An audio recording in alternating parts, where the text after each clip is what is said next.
Hello and welcome to A Problem Squared, the podcast, which is a lot like a baseball game. Oh. In that there is far more maths than... There's a lot of maths if you know where to look for it. than some people expect. But there's also fireworks and fun. Oh, yeah. Yeah. I'm joined by my co-host, Matt Parker, the aforementioned maths section. It's been a long week, Beck. It's been a long week. And I am Beck, the arguably fireworks. Fireworks. Yeah, not in terms of loudness or sparkliness, but more to do with my IBS. In this episode, we're in New York. We did a show. It's very exciting. We went to a baseball game. And we'll solve the problem of how central the park is. So stay tuned. Matt. Beck. Hi. Oh, goodness. Oh, my goodness. So, what a week. Yes. So firstly, hi, listeners. Now, if you are new to the podcast, I just want to say, first of all, the sound quality is usually much tighter. That's very true. Yeah, we are currently recording this in an Airbnb in New York. In Brooklyn. In Brooklyn. Right next to a busy road. Yes, next to a window on lapel mics. Yes, with an elevated subway line. Yeah, without our producer present due to time difference. Yep. I mean, we've got absolute free reign. Lauren has her work cut out for her this episode. We are traditionally in a studio in the UK. Yes. But we're almost at the end of our New York week. Like, we are recording this hours before I depart for the airport. Yeah. So we wanted to make sure we could talk about the whole week and thank everyone who came and said hello. Yeah. So we did a show on Thursday night at Caveat, which was an evening of unnecessary detail. And we had a bunch of podcast listeners come in, which is very exciting. It's always a pleasure to meet podcast listeners, especially because it makes me feel a little less dead weighty. So I appreciate that. Also, you've had some people tell you at other talks and stuff that you've done during this week that they listened to the pod. Yes, absolutely. I was speaking at the Academy of Math and Programming, which is a course for high school students that my dear friends at Jane Street run, and some people there. Not only do they say hello afterwards, quite a few of them that listen to the podcast. Hello to all of you who are listening now. Hi. One of them emailed you to let you know I didn't properly promote the podcast.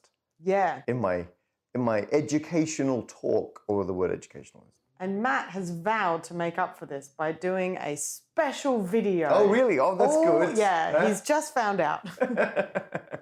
It's been a relentless week. I've filmed 2 videos, which have been a lot of fun. Did the live show, bunch of talks, and met a bunch of people. Yeah. And enjoyed New York, the chaos of New York. Yep, that's right.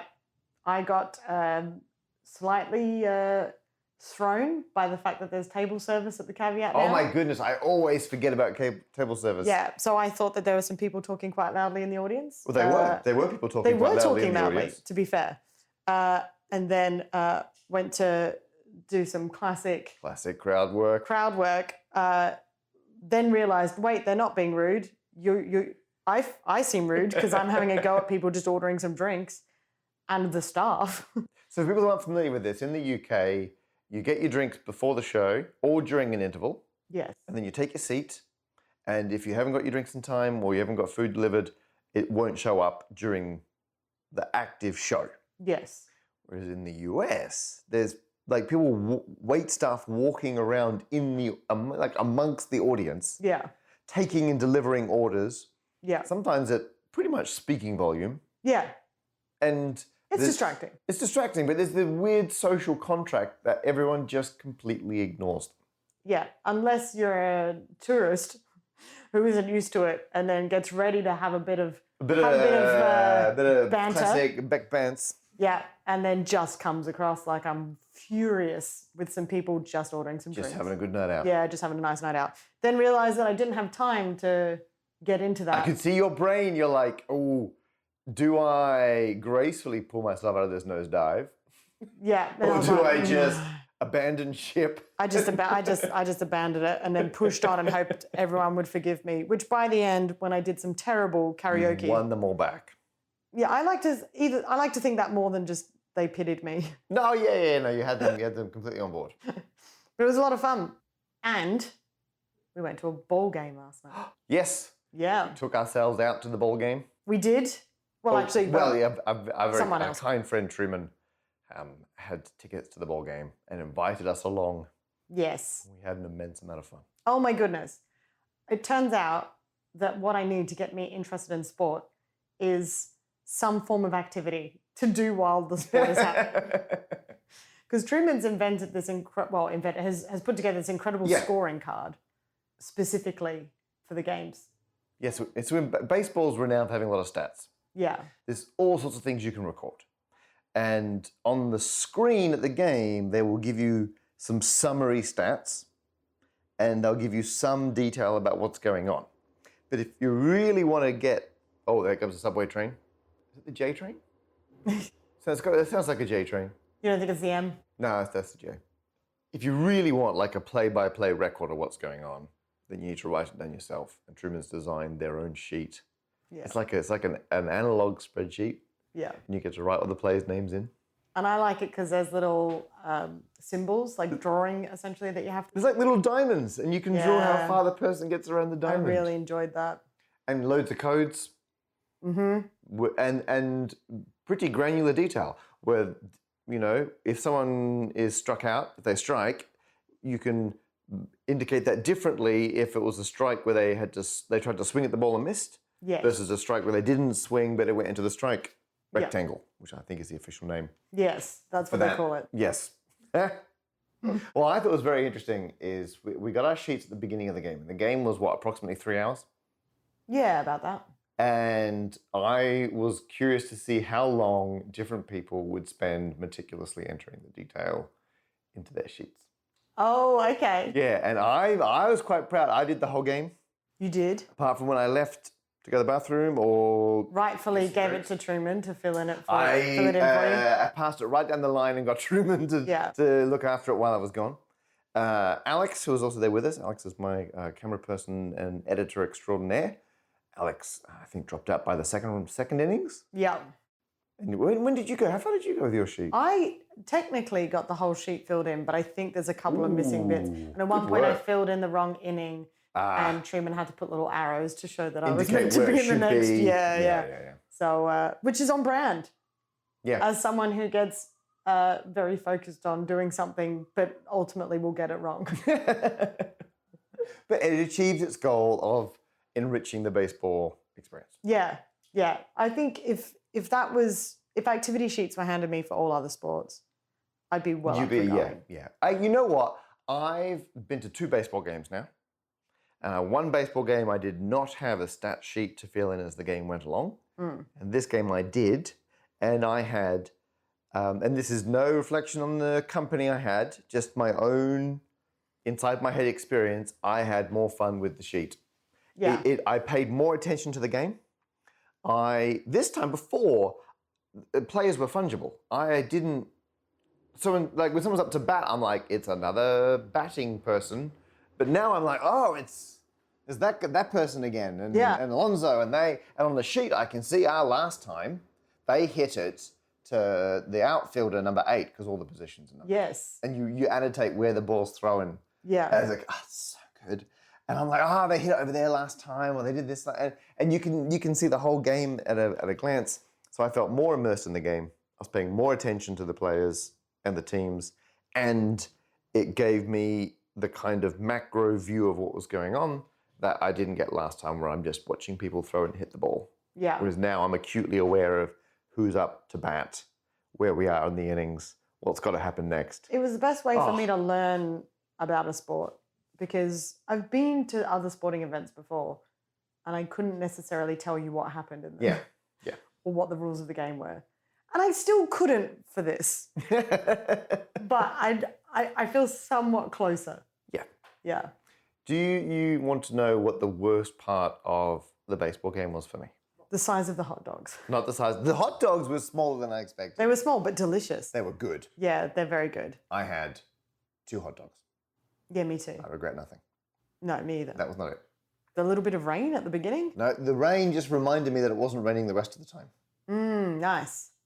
The worst bit there was a single home run Yeah. in the entire game. Yes. And I was not Yeah. there. I had gone to get Matt some more went drinks. to the toilet. Oh, no, you went to get drinks. I went to get drinks for that one. And and then there was the one home run where it went like, it's out of here. And 2 times I left my seat. 2 times I even looked away from the field, or the diamond, or the pitch, whatever it is, right? Yeah. And I was so efficient. Yeah. And while I was gone, the only home run. And then the second time you went was when we all sang Backstreet Boys. Oh, I came running back for that. Oh, and there was fireworks afterwards. And a lightning And strike. the lightning strike. There was a fireworks. lightning strike that happened while we were watching the fireworks, and all 4 of us went, oh! And It was pretty incredible. I felt like a child. I was so thrilled. Delightful. All right, let's solve a problem. Our problem for this episode is from Jeff. Jeff asks, is Central Park really in the center of Manhattan? How central is Central Park? What a great question. Yeah. So we decided to do a 1 problem, 2 solution approach Yes, this time. Although we did not go to Central Park. we did not. No, we thought about No. it and then we didn't have time. Yeah, we're a little bit worse for wear. Yeah, but we can look at maps. Yes, we And can. So we're both taking a map-based approach. Yeah. What better thing to do while in New York than to spend an afternoon in a B&B without much Much direct light or sunlight. air. Yeah, We'll sleep. and look at some Look at some Google maps. Maps.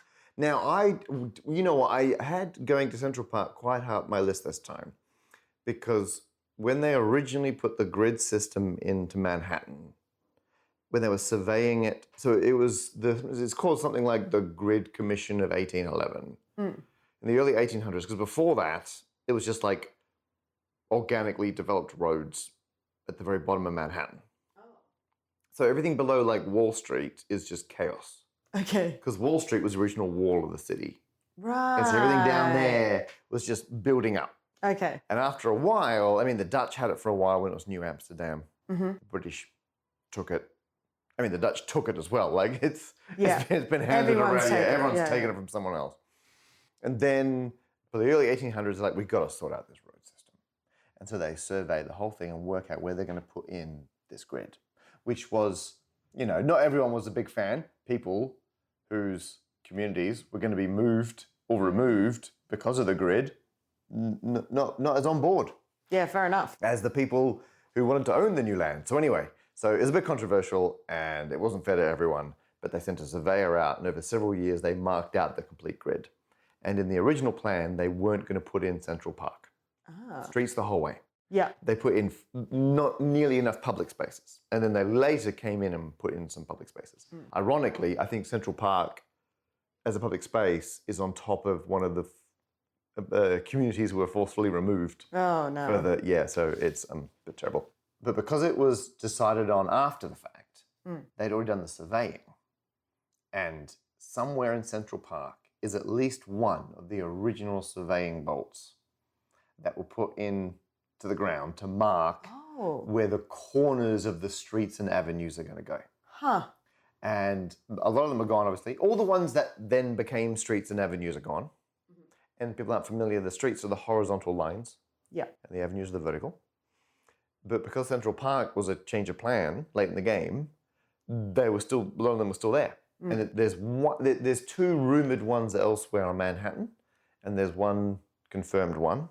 There's this 200-year-old metal spike in a rock.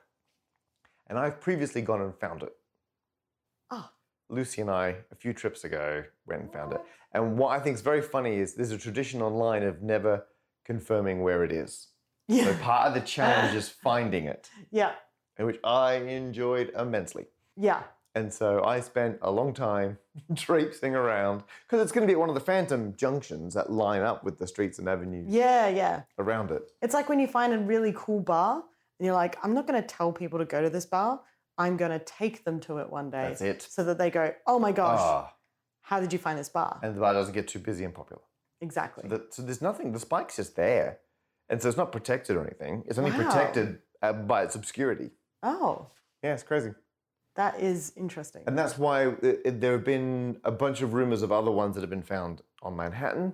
And from my vague research, there are 2 that are plausibly could be the original, and a bunch that aren't. They're just other bits of metal or old things or whatever the case may be. But I love the grid. And so I thought I would solve Jeff's problem by looking at the grid and working out where's the middle of the grid. Okay. Now here's our issue. First Street starts part way up the island. Oh, yeah. You've already got all the other roads underneath it. Mm-hmm. And directly below First is a street that looks like it's called Houston. Okay. It's not. Oh, yes. We had this last year because we were walking up there. Houston. And I remember being like, isn't it Houston? You were like, no. Houston. Yeah. Yeah, because I said Houston in a video and got corrected. Right. That's how we learn. Yeah, I calculated the linear equation of Broadway because that's the diagonal road that cuts through all the other ones. Ah. So I found the equation where you can plug in Of course you did. the avenue and it will tell you which streets it crosses between. Brilliant. Because it's a straight line on a grid. It's a linear equation. Yeah. I have a lot of fun. So, separate trip to the one where I found the spike in Central Park. Yeah. So I knew already from doing that, the 0th street is Houston, and you go into like the alphabet avenues, and so you a 0th one there, which is to the right, because annoyingly the avenues are numbered right to left. Okay. Which is a perfectly valid direction, but it just is the opposite to what I'd normally do on a plot. Yeah. But you can work out this one over here is this. And so what I did was I took the map of Manhattan. In fact, I'll show it to you here. I took the map of Manhattan, and you can see I've then extended the street system and the avenue system out to fill the bits where it doesn't exist. Nice. So here, the bottom of the island is exactly on negative 40th Street. Oh my gosh, that's so cool. It's not deliberate, as best I know, but it's exactly on negative 40th. Surely it is. I would be amazed if that was deliberate. I mean, it's got to be deliberate that lines up with what would be a road. So if you extend the grid system, the island goes from negative 40 to positive 222. Okay. So that means the exact middle street of Manhattan is 91st Street. Okay. That's the middle. Yeah. Did the same thing with the avenues. They're a bit weird because the distance between them isn't as consistent. Okay. But I extended the local distances on either side out to the extremities and worked out that it goes from negative 6 Avenue over in the east to positive 15 Avenue in the west. And in both cases, it falls about the same amount short of hitting where those would have been. So the midpoint is it's exactly between 4th and 5th Avenue. Okay. So now we need to know, is 91st and 4.5 in Central Park? All right. Well, I worked out the middle of Central Park. Central Park runs from 59th to 110th Street. So the exact middle point is 84.5 Street. So it's close. It's like 6.5 streets away. That is close. The exact middle is real close. And side to side, instead of being between 4th and 5th Avenue, the exact middle of the park is between 6th and 7th. Okay. So it's close. So you know what? I'll drop a pin in Google Maps here. So there's 91st. And I said between 4th and 5th. Where's 3rd, 4th, and 5th? It's there. Oh, there's an actual intersection there. That point there, corner of Madison Avenue and 91st Street is the exact middle of Manhattan. Hey, there was a diner there. What's it called? A gluten-free one called Noglu. Oh, yeah. And a French restaurant. If you want to dine near the center of Manhattan. Yeah. So it's close. It's not in the park though. So it's very, very close. It lines up with the massive lake reservoir-y thing in the center of Central Park. And Central Park is an outrageously big park for people who have not seen it. What I thought was particularly interesting is there is an area of Manhattan called Midtown. Oh, yeah. Yeah. And you think that should be the middle. Yeah, but it's not. No, it's defined as, I forget the street, it's a certain street up to Central Park. Yeah. Is Midtown. But that's not the middle of town. No. So Central Park starts in uptown, Yeah. but it is mid-town. Yeah. But anyway, my grand conclusion is vertically, it's very close. Yes. And horizontally, and to be fair, it is a long, skinny park. So it was way more likely that it would be, you could got a lot of freedom up and down. You're still inside the park, whereas side to side is much more narrow. So I'm not surprised it's slightly off. Matt, my only question is that Manhattan is not a rectangle. No. And it's not perfectly straight either. It sort of No. has a little bit of a kink to it. Yeah. Which means that... And it's about 30 degrees off the grid lining up with latitude, longitude. Right, Yeah. okay. It's on a bit of a jaunty angle. Huh. Yeah, so that means that there are streets that you've got where there's no landmass, but you're like the negative they barely space. clip the land. Yeah. Yes. So you couldn't technically count that. Yeah, I've done it. Could make a difference. Now, you know what? A lot of people argue, and there's so many people with vested interests in where the center of a country is. Mm. If you go visit a country, and I know the US has a couple of towns that all claim to be in the middle of, because they use definitions, and they're all different. And so I've used the definition of the extreme points. I've gone extreme left and right relative to the grid, and extreme top and bottom compared to the grid, which is not the same as the most east or the most west or north or south, because I've compensated for the orientation. But you're right for my narrow definition. Yeah. That ignores landmass. Which is why this is a two-pronged solution. Yeah. Here comes the other time. I'd love to take credit for this, but you did give me... I mentioned it. You mentioned this. And you ran with it. You mentioned that to find the center of a country, they would take the map of the country and then basically make a cardboard shape. Cut it out. Yes. Cut it out and then try and balance it. Yep. Center of mass. Yeah. And then find out where... So sometime, I think it was the middle of the 20th century-ish, they did make a giant cutout of the contiguous United States and balance it on a point. And if you go to that point, and I've never visited it, I would love to one day, I think it's to the left of Nebraska-ish, is the center of mass center. Yeah. And I think it's such a delightfully physical way of calculating. It's brilliant. I love it. Now, I love playing with card. Yep. I'm a big craft head. Love a bit of making and doing. I do. So I saw this as a great opportunity to try and do this. Now, I will say that, like the recording of this podcast, it's a bit higgledy-piggledy. It's things we had lying around. Yeah. Whereas back home, I've got access to my nice Stanley knives and I could project the map onto a nice big piece of card and then do that. But I don't have those things with me here. So instead, did you have, Beck? I had my laptop and some baking paper. Was that... Actually, it's not baking paper, it's wax paper. Was that in the kitchen here? It was in the kitchen here. That's handy. Now, I should say baking paper is better because you can use that as tracing paper. Yep. Wax paper, famously, very hard to you can't draw on it. But we did have a permanent marker. So I oh my goodness. had to get a map of Manhattan on my laptop and then sort of scroll I've just and seen move. it, listeners. That's what's going on here. Yeah. Yeah, I had to scroll up and along the map. Because you wanted your cutout to be bigger than the screen. Yeah. So you had to keep scrolling the screen and dragging the paper with it. Yeah, exactly. So look, I'm pretty sure it's fairly accurate. Right.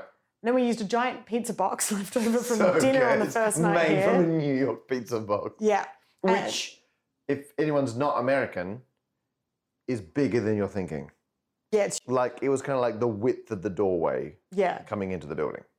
And I took a wild stab at whether the map that I'd zoomed your level of zoom. Will zoom in. Because I couldn't, I'd have to then put it into a thing and look at what that, and I didn't have time.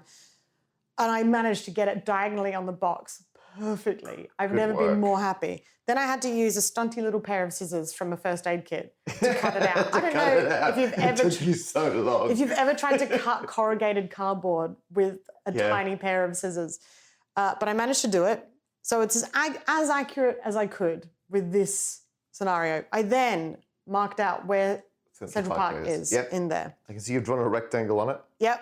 And then I proceeded to spend quite some time trying to balance it. Yeah. Yeah. I was trying to not look at what you were doing, partly because I had to finish working out where my phantom streets went, Yes. and partly I didn't want to ruin the big reveal.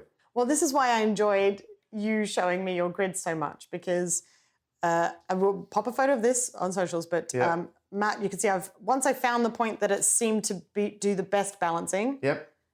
I perforated a little hole there. Yep. And if I show that to you, No. That. yeah, No. I'm balancing Manhattan on a point inside Central Park, which is not a million miles away it's not a million miles away from from my dot. it's more. Could I try and work east. out where that is? Well, that was you've what I done it. wanted to do with you. Okay, here we go. So, what I'm doing, everyone. So it is. Oh, we haven't got a ruler, do we? So I'm going to estimate it is 1.5. It's about a pen lid from the bottom, isn't it? It's 40% of the way up, Yeah, roughly. Yeah. And I would say it's maybe a third of the way in, yeah. which is quite convenient because there are 3 avenues Ooh. worth. So you're almost exactly on 6th Ave. Yeah. And your center point. Let's zoom. Oh, actually, you know what? I'm actually gonna pop What it I up. would like to know Yeah, is, what would you is like it to know? anywhere near your cornerstone? Oh, that's very interesting. I think it is. It's very close. It's on the correct avenue. The one I found is on 6th. Ooh. Yeah, I need to triple check the street. So Central Park is 51 streets high.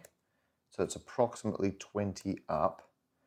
And it starts at 59th. So 79th or 80th. That's very close to the center of the park. So the center of the park is 84th and a half Street. Mhm. So on the order of, let's call it 84th Street. Mhm. Your dot, me eyeballing it, is about 80th. So that's close. And you've put it on 6th Avenue, and the center of the park is between 6th and 7th. It's the middle. Wow. That's only a third in. I want to respect the tradition of not saying where Yes. the spike is.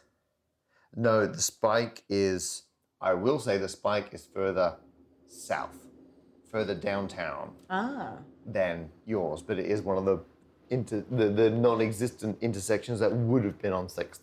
There you go. There you go. Wow. So what do we think on the balance of things? Is Central Park the Central Park? I mean, it's close, isn't it? Yeah. It's really close. I'm prepared to say, given the center of mass of Manhattan is in Central Park, Yeah. it's Central Park. Now, with the limited time that we had, I did try and do some research to see if there had been any sort of information about why they specifically chose. I'll put it there. Like, did they do it based on that? And then work, Right. they're like, oh, Central Park, let's make it a central. put it in the Let's middle. work out what the Yeah, center yeah, is yeah. and work. Or do they put it there first in the name? Yeah. Now, in the time that we had, I wasn't able to find that information. Yep. If we'd had more time, potentially would have. It'll be interesting because the history of why Central Park came about, it's complex, but Yes. I suspect it was just far enough north that it wasn't on any important rich person's land. Yeah. It which was on kind of is, poor and marginalized Yeah. communities that could be moved out of the way. Yeah. That's my sad and cynical guess. No, I think that's fair. It's probably true. Yeah. But the fact that the center of mass is in Central Park is really pleasing.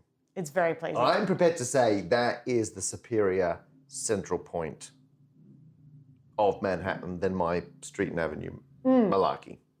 I would like to say if there are any listeners who know more about this subject than we do, Yes. or Any anyone, of the above. anyone who may have done this test before with not a pizza box cut out with, You're not going to get more New York than this. I mean, it's very New York.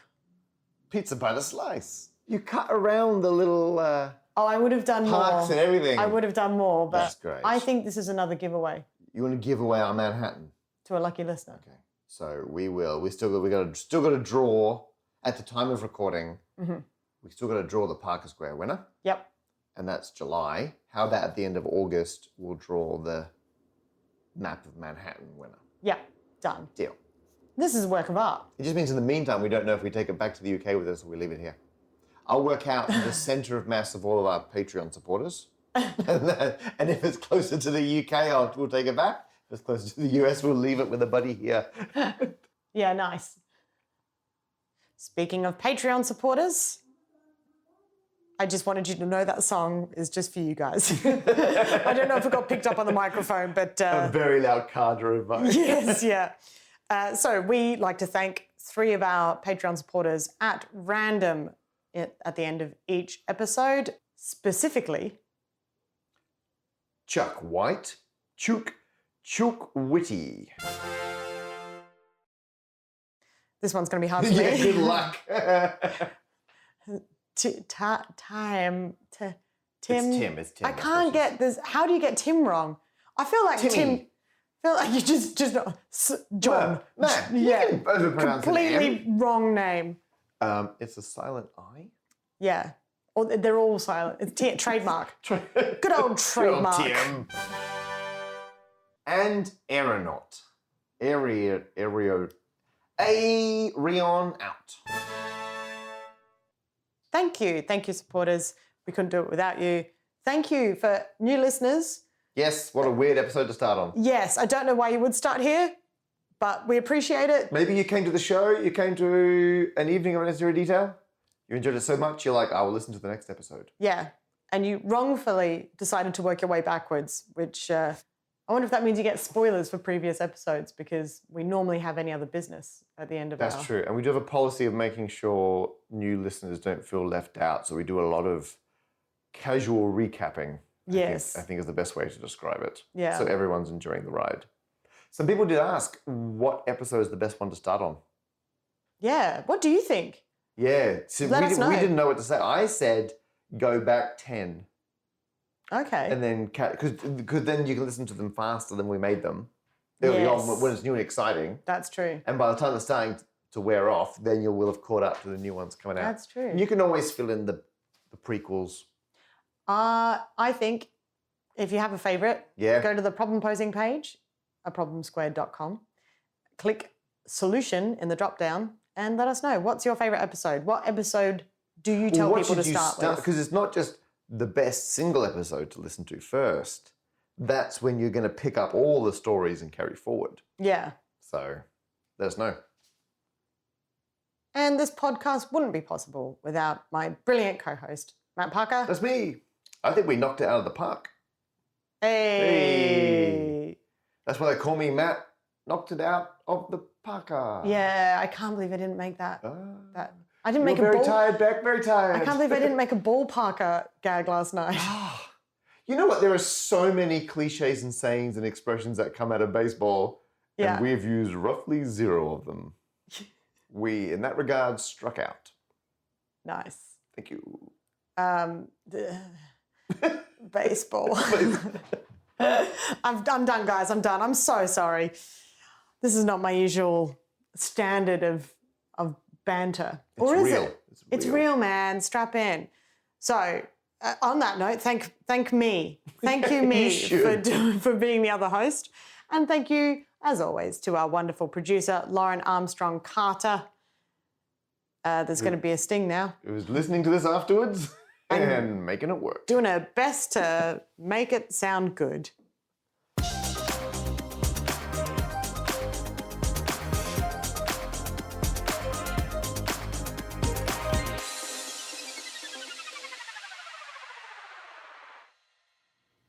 Bye. All right. Done.